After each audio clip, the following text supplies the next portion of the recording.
Welcome to Visionary Voices, the College President's Playbook, a podcast that serves as your backstage pass to an uplifting and positive view into the collaborative playbook of higher education presidents and their senior leaders. I'm your host, Dr. Brian Gross. Join me weekly for discussions with some of the best minds in higher education leadership. From presidents to provosts, enrollment managers to CFOs, CIOs to chief diversity officers, this show is your ticket to the most future-forward strategies that are impacting real results on college campuses today. Each week, I will be posting highlights and insights from our show, so let's connect. Visionary Voices is part of the Enrollify Network, a robust collection of podcasts designed to help higher education professionals like you grow. Explore our other shows at enrollify.org or check out some of my personal favorites linked in the show notes below. Enrollify is made possible by Element 451, the leading AI-powered, all-in-one student engagement platform, helping institutions create meaningful, personalized, and engaging interactions with students. Learn more at element451.com.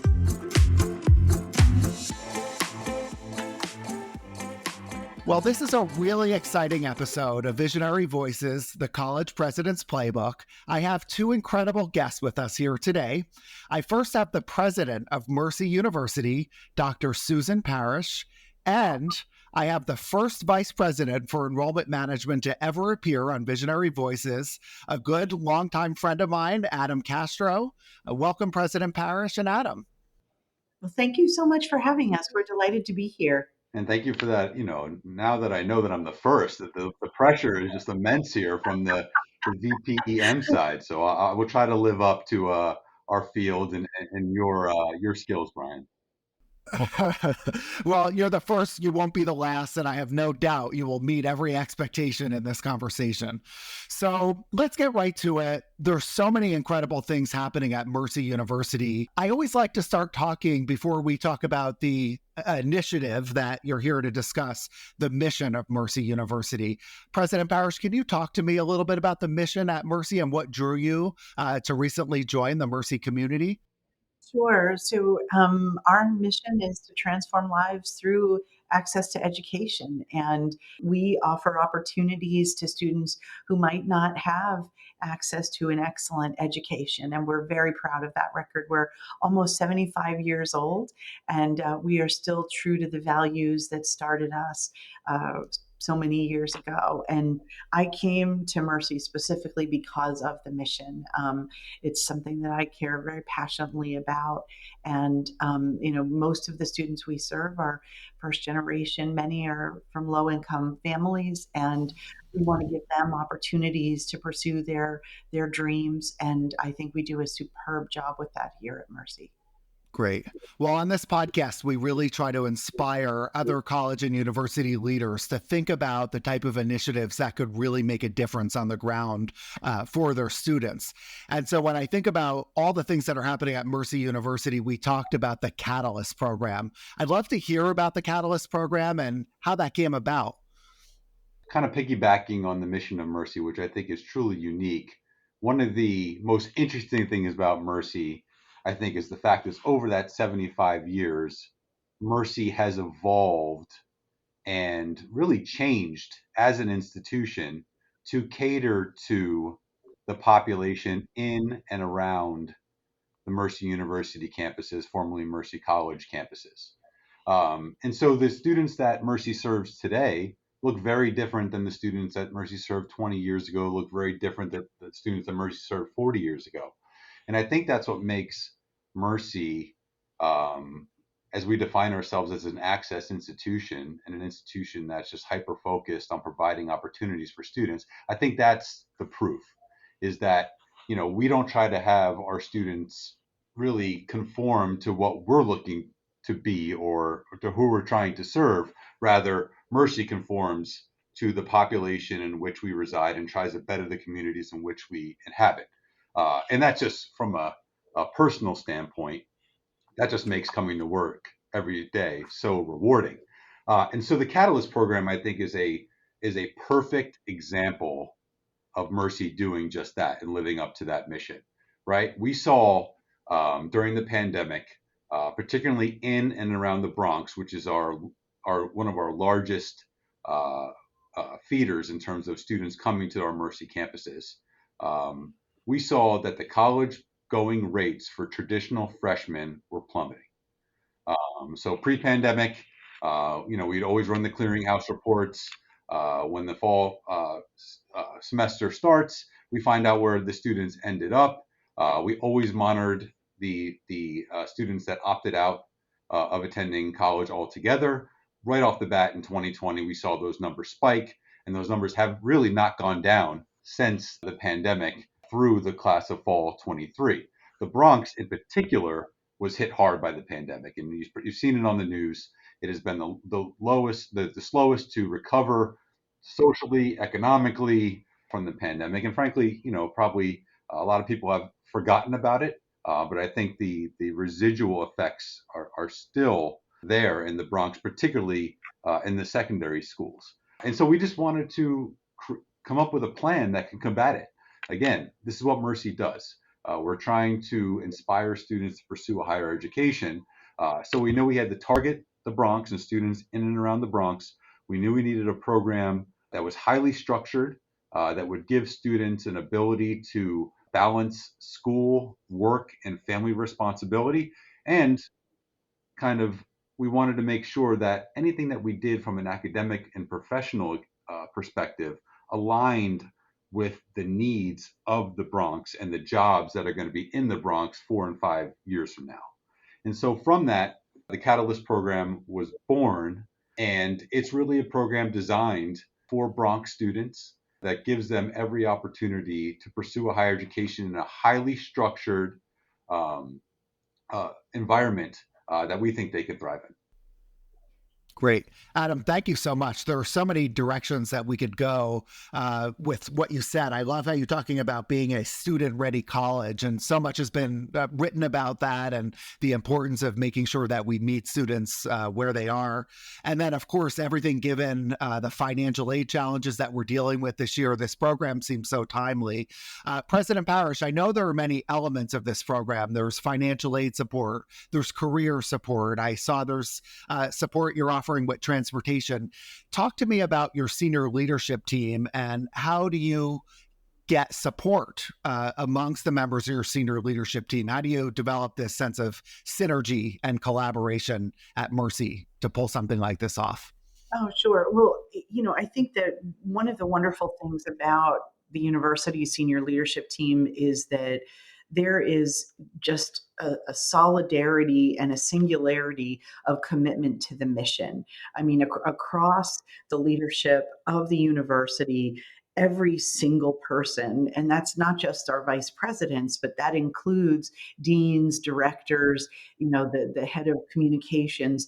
Everyone is really driving toward the same ambitious goal of ensuring that our students have amazing opportunities, that they graduate on time in 4 years with little debt. And so, I frankly, I walked into a situation where the leadership team is very strong and deeply committed and highly effective, which is a fantastic combination. So it hasn't taken effort to bring people along or to bring people together, and far from it. I think that, and this is what was so attractive to me about Mercy, is that people here are living and breathing the mission on a daily basis, regardless of what their role is in the institution. And that's what makes, I think, Catalyst so exciting for us, because it's a program where we will be able to bring together everything we've learned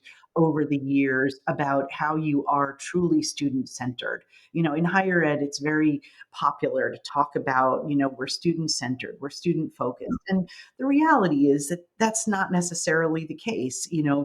Schedules are often set at the convenience of faculty and staff, and they're not necessarily at times that are family friendly. I could go on and on. And with the Catalyst program, we're really trying to create something that is the culmination of everything we know about student success. So it includes cohort models where students will come together and they'll be together in the same group with a faculty member. They'll be coming to campus. They'll have support for transportation, which we know in our area is such a barrier to getting around. We will be providing meals. Many of the students we support are food insecure, and so you can't learn when you're hungry. And so we're providing that support. We're providing the textbooks. We're providing the computers. We're providing hotspots so that they can have access to the internet. And I think that the wraparound nature of our advising and career services is going to be what drives success for this program, frankly. But this was not something where the leadership team, needed to be brought along at all. Far from it. These ideas came from the leadership team because they are so committed to supporting our students, and they are just exceptional. I mean, they absolutely are exceptional. And Adam is a perfect representation of that. You know, his leadership with Catalyst has been just extraordinary. I agree. Adam, so I'm really interested on the ground. I know this is a new initiative for fall 2024. How have you went about getting the word out to school counselors, to families, and maybe give me a little insight on what the initial reaction has been amongst those stakeholders? Yeah, and as well as anybody, I mean, anything, in a perfect world, when you're launching a new program, be it a program like Catalyst, be it an academic program or anything in between, you would have, that 12 to 18 month runway to do everything the right way and to make all the plans come to fruition and have all the resources in place. But like most things, you don't always have that type of thing. So we did have to accelerate our launch of the program. We saw a need. We didn't want to wait another year to put this program in place and to really not have the students be able to take advantage of it. So we did accelerate planning over the summer and into the fall. And my team, the marketing team in particular, did a fantastic job of creating the collateral and the presentations we needed, the web presence to get the word out about the program. And then the admissions team really hit the ground running in September and October and set up individual presentations. We had info sessions, amazing communication plans that were well built out to get the word out to students. This program, like many that Mercy has put in place over the years, is highly reliant on referrals from our wonderful school counseling community. So we targeted them first. They were actually part of the planning committee. I brought together a group of about 7 school counselors from in and around the Bronx that we've worked with closely over the years. We had dinner. We talked about this idea before Catalyst was even a thing. We talked about the concept. We learned from them. We learned perhaps what the 2-year colleges weren't offering their students that perhaps the Catalyst program could fill in the gaps. We learned about the structure and what the students needed. That's one of the reasons why we have a 3-day academic week, and that we brought the transportation stipend and the cohort lunches into the program is because that came directly from school counselors as something that they thought was imperative. And so they're going to be our best recruiters. We're still out there going through our inquiry pools, making sure that students that are applying to Mercy currently that maybe don't check off that they're interested in the program, but otherwise their attributes, where they live, their academic program of interest, maybe they already applied to our Bronx campus. If they didn't already indicate interest, we're going proactively out to those students and making sure that they know about the program and then switching that interest on if that's something that they want to pursue. We have our accepted student days coming up here later in the spring. We're going to have specific Catalyst sessions and both information sessions and then receptions for students that have already been admitted to the program. So I think in a very short time frame, we've been able to, comprehensively get out to the market, make sure we've introduced the idea of the Catalyst program, and inform students. Now, I will say, like anything else, year two, the messaging will be a lot easier, right? Because we will have that one cohort under our belt. It won't be such an introduction to students, to parents, and to school counselors. And so I'm really excited about next year. I don't want to fast forward quite yet, but yeah, I mean, I think we've been able to effectively get out to market, and it's shown. I mean, so I did want to say that the idea and the concept of Catalyst took hold immediately. And that's how you know, Brian, that you came up with something good. And I think that is because of all the collaboration and the feedback we got before we launched about the program attributes. But students immediately started applying for the program. The students have been so receptive to filling out the supplemental application for Catalyst and then getting the interview, which is a mandatory part of the process, done. We've already interviewed, I think we just went over the 25 student mark. We're looking for a cohort of 60 for the fall. I think we're well on the way to achieving that goal. And so it's been a really fun experience bringing something new to market, which we don't always get to do in our positions. And I'm really excited to see it take off. A common theme that I'm hearing as I'm doing these interviews with innovative college presidents and leaders around the country is sometimes you've got to just dive in and do it, right? Best laid plans, you've got to put it out of the market. And so what you're saying is very consistent with what I'm hearing. So I'm going to maybe ask you a tough question, but best laid plans, here's this incredible program. You're meeting full financial need for those that are eligible and apply. And all of a sudden, bam, we're in the midst of this FAFSA delay. We may not get our ICERs until mid-March. Once we program our packaging parameters in our student information system, we might not be able to get financial aid packages out until April. I saw the data last week. FAFSA filers are down by about 57% throughout the United States. What are your thoughts, and how are you talking about this FAFSA delay at Mercy, not only just for this program, but the students that you enroll? I know that you're deeply committed to offering them an affordable financial aid package to make Mercy University education a reality for them. This is how it goes in enrollment management, right? Never a dull moment.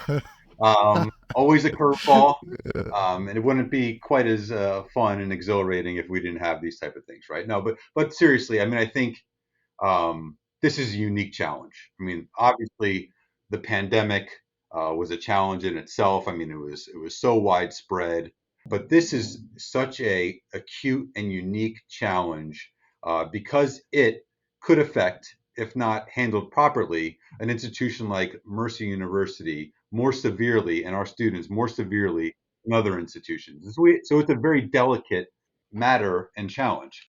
When you're an access institution in times like this, you cannot sit idly by. You have to be proactive. So both the Catalyst program and our students at large, by the time this is released, we would have already gone out with messaging to our community that we're making several changes to really face this head on. One is we're going to estimate financial aid packages for the fall using an internal tool that will allow us to give, with very high confidence, our students an estimated financial aid package if they were to attend for the upcoming academic year. And it will allow us to use that to make decisions for the Catalyst program.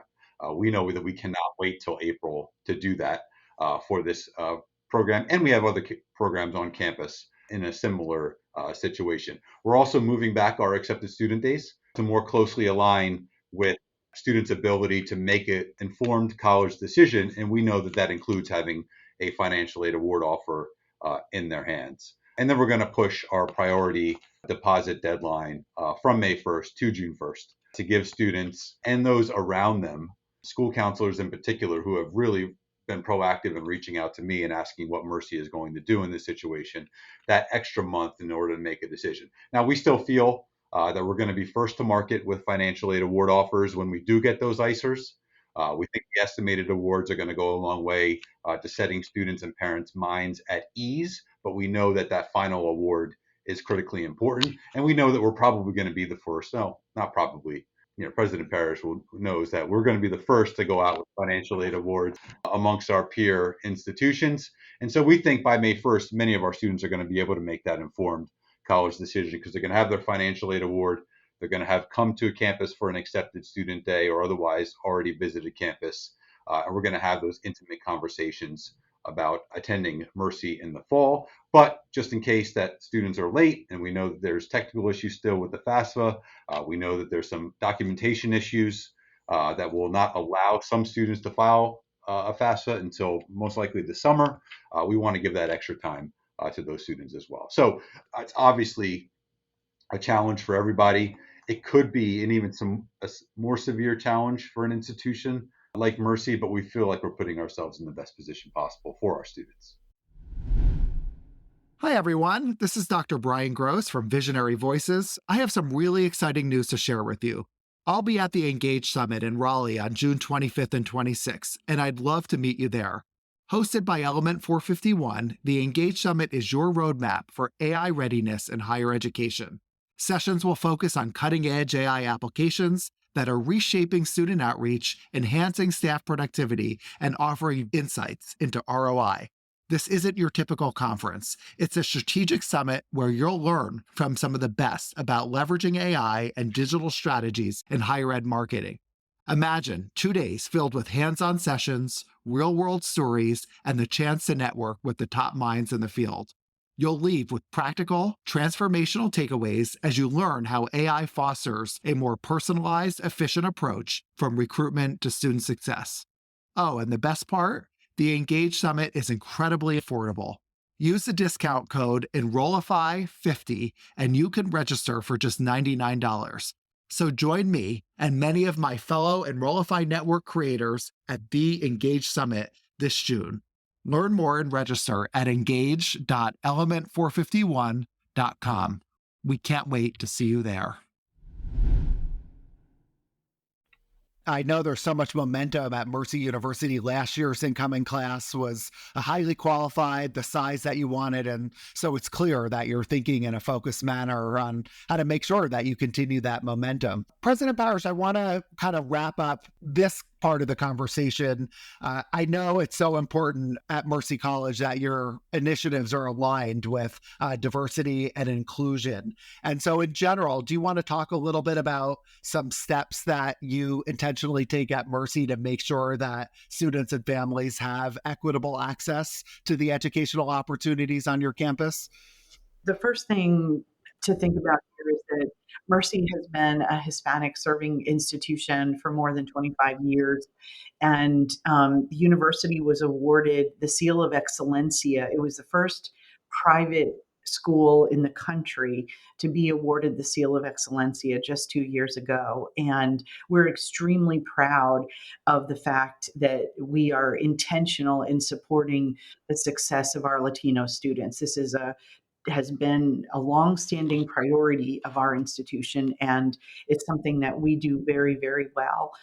We are deeply committed to serving our population, which includes, many first-generation students. When Adam was discussing the challenges with the FAFSA, part of that has to do with the fact that nearly, I think, 75% of our students are eligible for the Pell Grant. So, when we think about diversity, equity, and inclusion, we are already serving the student body that, is comes directly from our community, and these are the students who have the most needs. And what I think we need to be focused on is the experience that we give them in and out of the classroom. Are they having exceptional experiences in the classroom? And we're very proud of keeping our class sizes small. Typically classes are between 15 and 20 students. Students form lasting relationships with their faculty. They form lasting relationships with their advisors. And, we think that the best way to create a sense of belonging for our students is to ensure that, they are individuals. They're not numbers here. And, while I'm delighted that Adam and his team set a record for freshman enrollment last year, we still want to make sure that we maintain our focus on every individual student as a person who has unique needs, unique experiences, a unique family situation. And I think that we do an excellent job of meeting students where we are. And I'll be blunt. Every year we graduate more Black students at the undergrad level than Harvard, Princeton, and Yale combined. We're really proud of our work in giving these opportunities to students who are determined. Many of them come from difficult financial backgrounds, and yet they are striving to achieve their dreams. And Mercy is a place where, if you're willing to work hard, we will give you what you need to achieve your dreams. That is really powerful and important message.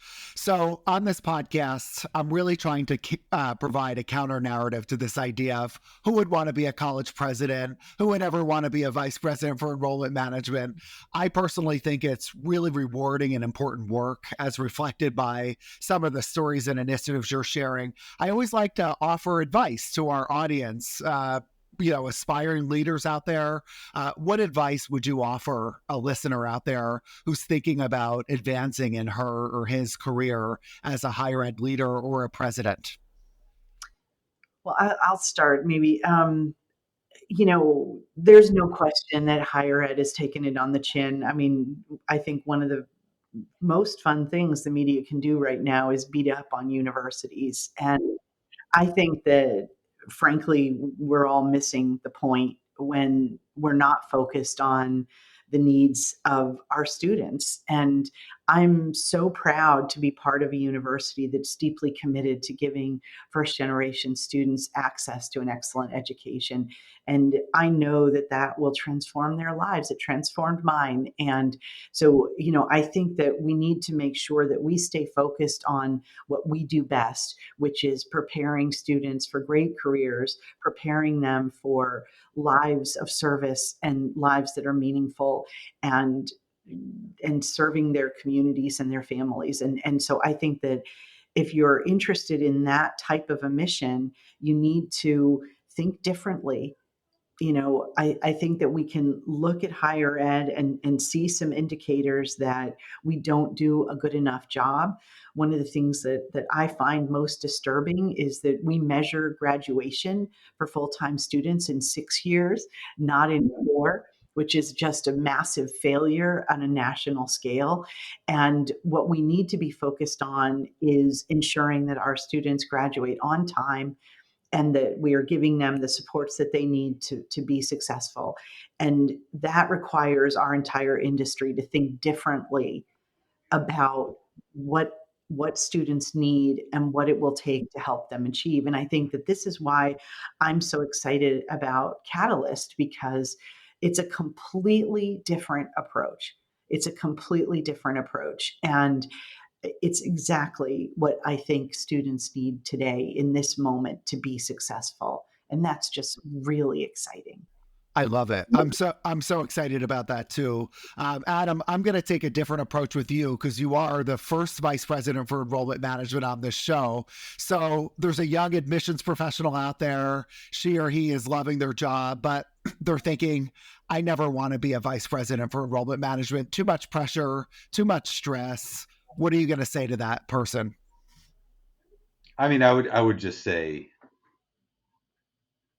that this is an incredibly rewarding field, and it doesn't come down often to the individual.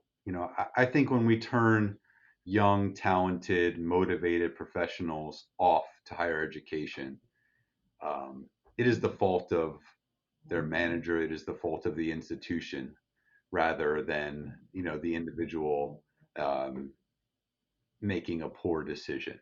I think, I couldn't, maybe I've gotten just incredibly lucky, and that's probably the case. Having worked at the institutions I've had the good fortune to work for, including here at Mercy. But I couldn't imagine doing anything else. I mean, who else gets to go to work every single day, walk around a beautiful campus, take in a lacrosse game, meet students that you admitted to the university as you're walking down the hall and they say thank you. And I still have that acceptance letter. Figuring out a way for a student to afford a college education, whereas if you didn't have that conversation, they would otherwise stop attending college and completely derail their educational and professional goals. And we get to do that every single day. So, I mean, I consider myself incredibly fortunate to have stumbled upon this field of ours. I mean, nobody, few people go to school to start in the admissions field as I did so many years ago. But I consider myself very, very lucky. And what I try to tell people that have crossed my paths over the years, and Brian, we've had this conversation before, is I take great pride in what I call my coaching tree, right? And that is, people that have worked under me that I've had the pleasure of supervising. I want to see them, take over the higher education world. I want to see them in director roles. I want to see them in vice president roles. And so I try to inspire the team that I work with every single day to keep kind of progressing in the field, and really just trying to make them understand that the challenges that we see are no different than the challenges you're going to see in the corporate world, or in another field that you would choose. But we have the added benefit of being able to see the entire life cycle of the work that we do. And that's very different in the corporate world, right? I can meet a sophomore in high school at a college fair, or I can have a mother email me about a prospective student, and that relationship can go on for 2 years before the student enrolls, and then another 4 years while they're at Mercy. And to be able to see something that you did and inspired a student to attend Mercy, and then years and years later see them walk across the stage and graduate, you don't get that in very many fields at all. Uh, and just to be able to have that part, makes all the difficult times and the challenges and the FAFSA delays and whatever else is going to come next year that's going to try to trip us up. It makes it much more tolerable because, I go home in the evening and I reflect on the day, and very often I had an individual interaction with a student, and it could be in person on our campus, or it could be a phone call or a text message or an email that made it all worth it. I could totally relate, Adam, to what you're saying. I left for a year and I just had to get back into the seat, and for all those reasons. So it's great to be having this conversation. We always end our conversations on Visionary Voices. We're building a playlist on Spotify. And so I'm asking each of our institutions to select a song that best represents either their leadership team or this particular initiative, in this case, the Catalyst program. Can you give me a song for my playlist that best exemplifies Mercy? So I'll be curious to hear what Adam chose. I chose Tom Petty, I Won't Back Down. I love it. What you got, Adam? I'm a huge TP fan, so that's a Me good too. one. But Me too. I this is a great homework assignment, Brian, and I appreciated it. So I have an 11-year-old son who is very much into rap, right, and hip hop, and the current stuff is, not great. So I'm trying to pull him back into the 90s, the early 2000s world, and I've introduced him to Eminem. And this has changed both of our lives because I'm like reintroduced to all this music that I used to listen to as a kid, and he's really getting into it. So my selection was Not Afraid by Eminem, because as an institution, we are not afraid to tackle these challenges. I love it. Well, both of those songs will make the playlist. Tom Petty, I Won't Back Down, and Not Afraid by Eminem. It has been great speaking with the two of you. I'm so grateful for your time. I learned so much. And I'm really glad that the two of you work together. I know when you were coming into your presidency, Adam was so hopeful to have an inspiring leader, and it's clear that he's gotten just that in being able to work side by side with you, President Parish. That's so kind. And it's really been a pleasure to have the chance to talk with you. Thanks for having us. Visionary Voices, the College President's Playbook, is part of the Enrollify Podcast Network. If you like this podcast, chances are you'll like other Enrollify shows too. Our podcast network is growing by the month, and we've got a plethora of marketing, enrollment, and higher ed technology shows that are jam-packed with stories, ideas, and frameworks, all designed to empower you to be a better higher ed professional. Our shows help higher ed marketers and admission professionals find their next big ideas and feature a huge selection of the industry's best. As your hosts, learn from Artis Cadu, Jamie Hunt, Allison Tercio, and so many more of your favorite leaders in higher ed. Enrollify is made possible by Element 451, the leading AI-powered, all-in-one student engagement platform, helping institutions create meaningful, personalized, and engaging interactions with students. Learn more at element451.com.